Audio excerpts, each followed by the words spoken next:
This may be one of the most impactful Houston Newsmakers programs you will watch this year. The topic, Alzheimer's disease. Why there is no cure and what MD Anderson is doing to try to find one. What groups or people are most impacted and what can all of us do to keep from getting it? Or is there anything we can do? The head of research for the Neurodegeneration Consortium is here to talk about those answers and more. You'll meet the woman who was diagnosed with cancer, survived, and who founded God is Bigger Than Ministries. What that ministry is and how you can get involved on this very special edition of Houston Newsmakers. From KPRC Channel 2, this is Houston Newsmakers with Cambrell Marshall.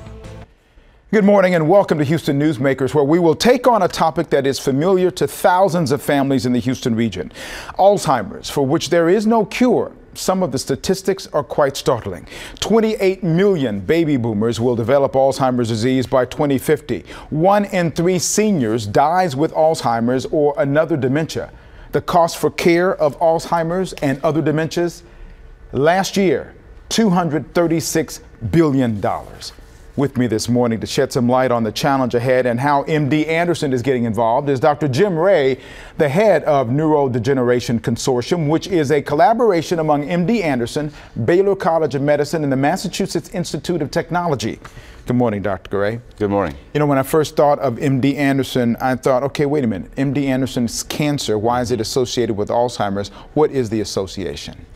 Well, I think we all need to be worried about Alzheimer's. As you just said, it's already the most expensive disease in the United States in terms of health care costs, and it's only going to get worse unless we find a treatment for it. In the future, it's going to take up so much of our health care economy just to deal with Alzheimer's. There's not going to be any money left for all the other diseases, so it's really something we all need to be focused on. When at the start of the program I talked about the eye-opening stats of the numbers of people diagnosed in the years to come. What kind of challenges are we headed for in terms of caring for those with the disease and the cost of caring for those if we don't find a cure, if we keep going on the pace that we are right now? Yeah, well, Alzheimer's already kills more people per year than breast cancer and prostate cancer combined. And as the population ages, as you said, when the baby boomers start reaching 80 to 85 years old, it's going to bankrupt our social safety net. So if we don't find some treatments that slow down the course of the disease or prevent it, it's going to become very, very difficult for us to cope with this. You know, I had a communication with a woman named Sharina Welch. She's a Houston photographer whose mother is in the late stages of Alzheimer's disease, and her father is in the role of a caregiver. And these are some of the images of what it's been like for them and those involved in her care. And you can just look at those pictures. You can feel the anguish as you look at some of those pictures. It's such an insidious disease. Talk about the ripple effect that Alzheimer's disease has not only on the patient, but on the system for those caring for those patients. Yeah, Alzheimer's is one of those diseases where the affected person is not only the patient, it's the entire network around them. It's their family, it's their loved ones, because once you reach a certain stage of the disease, you can't care for yourself anymore. And eventually, when it comes late stage, you need full-time supervision and nursing home care. So the family is not only losing a person, but they're gaining all this responsibility and cost at the same time. And often the children of Alzheimer's patients are in the prime of their careers, and they have to make these sacrifices, you know, for their parents who can no longer help themselves. So the ripple effect is very large and affects a lot of people, not just the patient. We hear the term dementia and Alzheimer's together a lot. So when I hear that, I'm okay, what is it? Is Alzheimer's an advanced stage of dementia, or just what is the definition of both of those? Well, dementia is any time you lose cognitive ability, the ability to think and reason. And usually that's caused by Alzheimer's. Probably around 70% of the time Alzheimer's is the cause of dementia. A lot of times your doctor will tell you it's dementia because Alzheimer's is difficult to diagnose until after the patient has passed. You can't be sure that's what they had. So some doctors will use the two terms interchangeably, but usually if you're older and you have dementia, it's probably Alzheimer's. What's the biggest challenge in trying to find a cure? That's what you're doing. That's what this consortium is all about. Right now, you start from an area where there is no cure. I want to know what the biggest challenge is and why has it not been a cure up to now with all the money involved and available throughout our medical system in the United States. Why is it still one of those diseases with no cure? Well, that's a great question. So there's a number of factors. One is Alzheimer's wasn't really recognized as a disease by most people. So we have a late start compared to, let's say, cancer.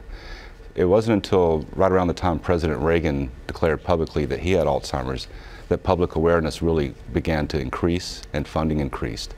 So we didn't get started as early as some other diseases. Secondly, it's a very slow disease. It may take 20 years to develop. So it's not like other diseases where you may get sick and you can get diagnosed and be treated. We need to treat people probably even 15 years before they have their first symptom, which makes it very difficult.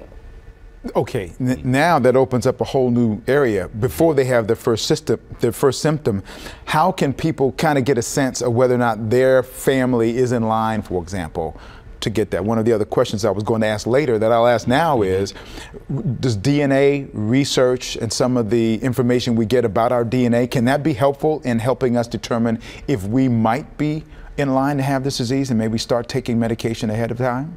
Unfortunately, there's no genetic test that will tell you for the vast majority of people whether you're going to get Alzheimer's or not. There's no FDA approved test you can take to understand whether that's in your future. There is a family tendency, so if you have a lot of cases in your family, you're more likely to get it than if you don't, but it's not 100%, it's like 30% increase in risk. So you know, unfortunately, there's just nothing we can do to diagnose the people who are likely to get Alzheimer's in the future right now. You were talking about the fact that it took so long for it to even be recognized as a disease. Is that because people just kind of assume that as you get older, you start getting forgetful and they just kind of chalk it up to just old age? That's right. I mean, people used to call it senility or something like that, and it's just something that happened to some people as they got older. And it was first discovered in 1906. We knew there was a disease called Alzheimer's for a long time. But in general medical practice, people really didn't focus on it very much, and a lot of people didn't live old enough age to really develop it, so it wasn't that prevalent for a long time. And now you have the consortium. Talk about how that works. So the difference, you have all the Baylor and MD Anderson and Massachusetts Institute of Technology. How are you all working together in terms of the research involved, and what kind of money is being now infused into this effort? Well, we've been supported very generously by a large number of donors who understand this problem and have generously provided funding for us to recruit some of the top neuroscientists in the world. MD Anderson's a cancer center, so we needed to bring in people who understand what causes brain diseases that are related to old age and dementia. And we recruited this team at Baylor, at MIT, and they come up with new theories.